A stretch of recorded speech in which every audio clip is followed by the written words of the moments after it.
അവരതിനെ ഏത് കാലത്തും പറഞ്ഞുകൊണ്ടിരിക്കുന്നു ഒക്കെ പറയാൻ കുറേ ആളുണ്ടാവും.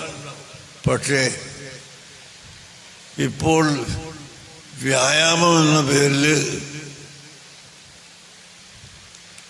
ഒരു പദ്ധതി ആരംഭിച്ച് എല്ലാ കുഗ്രാമങ്ങളിലും ടൗണുകളിലും അതിനുള്ള സൗകര്യങ്ങൾ ഏർപ്പെടുത്തിക്കൊണ്ടിരിക്കുന്ന പല സദസ്സുകളെ സംബന്ധിച്ചും നമ്മൾ അന്വേഷിച്ച് നോക്കുമ്പോൾ സ്ത്രീകളും പുരുഷന്മാരും ഇടകലർന്നുകൊണ്ട്, എന്ന് മാത്രമല്ല സ്ത്രീകൾ അവരുടെ ശരീരം പോലും തുറന്നുകൊണ്ട് ഈ വ്യായാമത്തിൽ ഏർപ്പെടുകയും സ്ത്രീ പുരുഷൻ തമ്മിൽ കാണലും നോക്കലും ഹറാമാണെന്ന ഈ ഒരു ധാരണ പോലും ഇല്ലാതെയാക്കി നാശങ്ങളും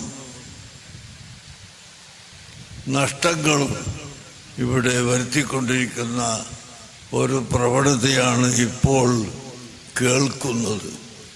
അങ്ങനെ ദീനിൽ നിന്ന് ആളുകളെ ഒഴിവാക്കുകയാണ്.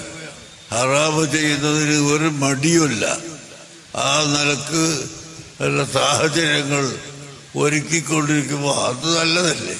വ്യായാമം വേണ്ടേ എന്ന ഒറ്റ ചോദ്യം ഈ മുസ്ലിയാക്കന്മാർക്കൊന്നും ലോകം തിരിയാത്തവരാണ് എന്ന് പറഞ്ഞുകൊണ്ട് നമ്മളെ കുറേ ചീത്ത പറയുകയും ആക്ഷേപിക്കുകയും